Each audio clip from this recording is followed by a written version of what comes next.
On the previous episode, we delved into the philosophy and architecture of Ramses Wissa Wassef's Church of the Virgin Mary in Cairo's Zamalek district, while also getting to know the man on a more personal level. The Virgin Mary Church is both an architectural and artisanal masterpiece. Just as he has a strong philosophy in architecture, he also has one for art. Wissa Wassef's philosophy in art can be attributed to his love for handmade pieces. Well, Ramses was a very versatile artist, architect. He taught history of art and history of architecture. And to him, this was part of daily expression. For him also was anything simplified can be done by hand. Anything more sophisticated, then it's mechanical for mass production. So any of the techniques he used here, whether it's in the stained glass windows or the weaving, were done in the simplest way. Ramses was such a fan of simplified work that he often used amateurs, including Ariane, his driver turned stained glass window maker. But that did not mean he didn't expect the highest quality or attention to detail. One of the stories which Ariane told me, I mean, this is to show you how the personality of Ramses. One of these stained glass windows, it has the whale of Jonas. And Ramses divided the body of the whale into 7 sections, 7 segments. And, so you can have different color rays to show the motion of the whale. Ariane was a little bit, probably doing 4 or 5 windows at the time. And instead of, taking the effort to make the 7 ribs, he made 5 ribs. And he saw that Ramses will never see it. And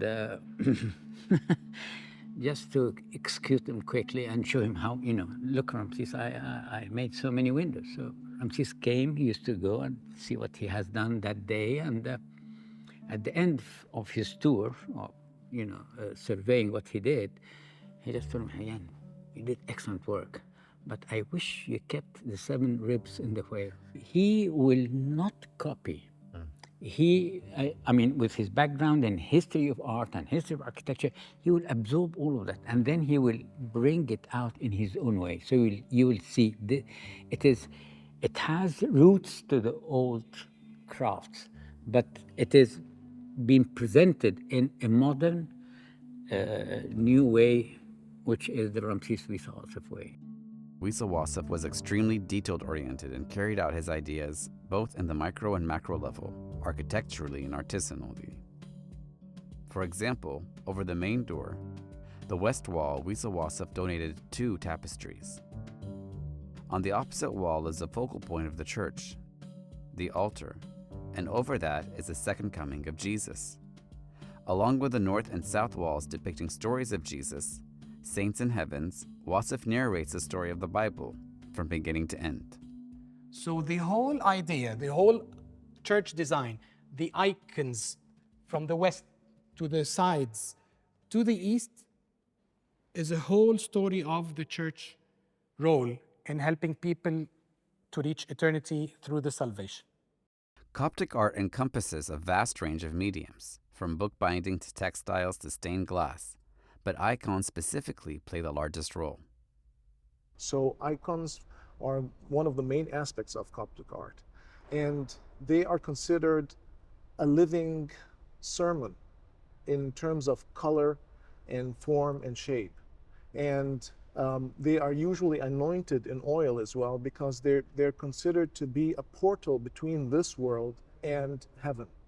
So this is why when Christians approach the icons, they approach it as a portal into the other world. One set of icons that particularly stood out to me were Margarit Nechles. Situated above the main door, the 12 icons show the life of women in Jesus' life, a fitting tribute as the church is named after the most famous woman of all times. What's very unique about Margarit is that most of the time her work is about the life of the daily life of ordinary people, and it's a celebration of their life. And this is what we see here in the icons in this church. The fact that she's celebrating certain events in Christ's life that deal with women as a focal point. like the center of attention is the relationship between God and woman. And it starts with the introduction of the Virgin Mary into the temple. This is the first event. And all of the other events are basically events that revolve around the relationship between God and women. For example, the wedding at Cana, where Christ transforms the water into wine. And this was upon a request from his mother, the Virgin Mary. And here the focal point is the Virgin Mary. So it's a conceptual theme that goes through all the icons there, Yes. revolving around women in Christ's life. As you look at these traditional Coptic icons, notice that they have no shadows and are intentionally not realistic. They are meant to be solely representational and not literate. Nakhla's icons are placed much higher than the other icons in this church. Traditionally, most icons are placed at eye level, a deliberate location to remind parishioners of other humans who transformed their lives through their faith. Along with Marguerite Nakhla, other great works adorn the church, such as those of Isaac Fanous, Miriam Hermina, and notably the pioneer of modern Egyptian art, Ramses.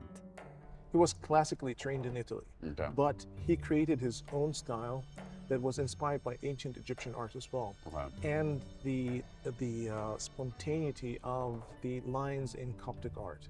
So it's a very interesting expressionistic mixture, which was very new at the time. This is why he's considered one of the founding fathers of modern Egyptian art. A striking change in the icons during that period was Ragheb's addition of a three-dimensional aspect. It's basically because of the classical training that goes all the way back to the Renaissance style painting. So this has to do with what you describe here as three-dimensionality. This is not found in the Coptic art of the early centuries. Later on, the 12th century, 19th century art was almost flat.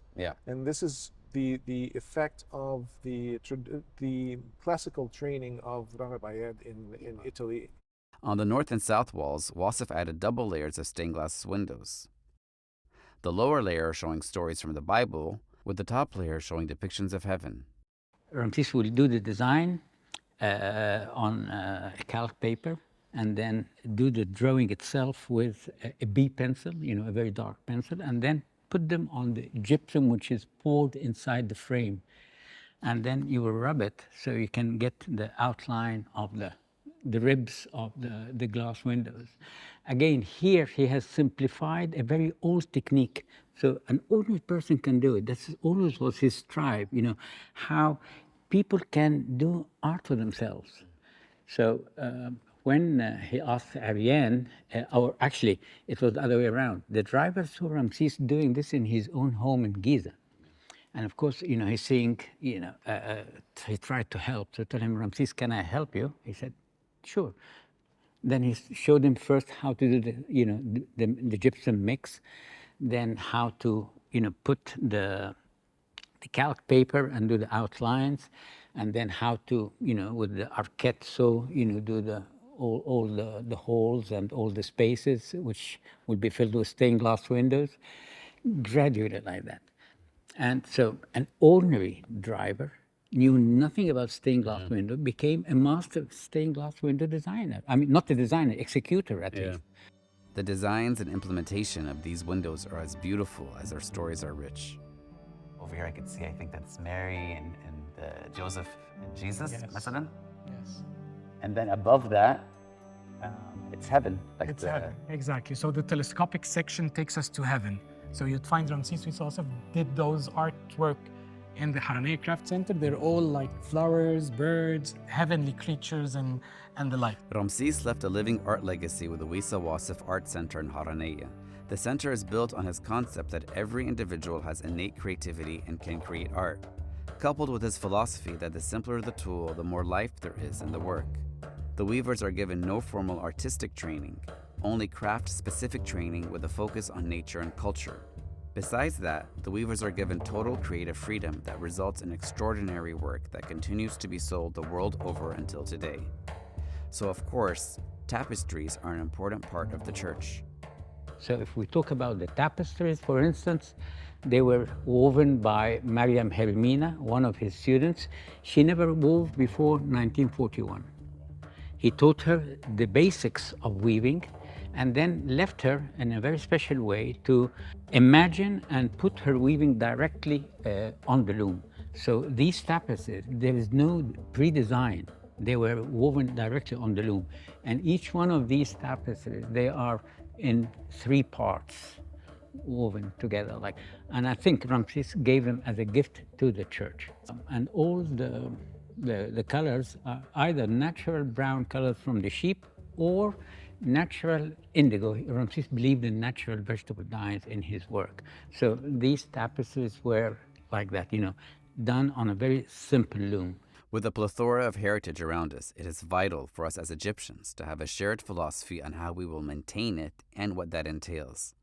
I therefore had to hear Yusuf's thoughts on the art pieces that were added to Wissa Wassef's church post Wissa Wassef's death. Right. Well, you will find most of those copied images found in several churches. And here they were basically put in to fill in some of the gaps of the architecture, those gaps were actually designed by Ramses Wissa Wassef to stay there for a reason. So there is no artistic reason to fill them up, but rather a theological one in order to it's like a sermon, sermons based on the imagery and the pictures depicted in the icons. But as far as the artistic aspect goes, it is definitely better without them. An accomplished and charismatic man in his own right, I was very curious to see how Ramses Nossi's grandfather's work affected his work. I think in my own work, what I learned from Ramses Wissa Wassef is the essence of his thought process in design in general, which is not really bound by the style, but more of building on the context, building on the materials available, building on the function of the building. So in the Wadi Gimel Visitor Center, basically, we designed the building as a contemporary building, but we try to do it playfully using natural materials at hand. Same concept. The difference is in the form, in the process of construction, but the idea is the same. And I think that's a way of remaining honest as an architect. You have to have constraints. Thank you for joining us as we celebrated the Virgin Mary Church by Ramses Wissa Wassef.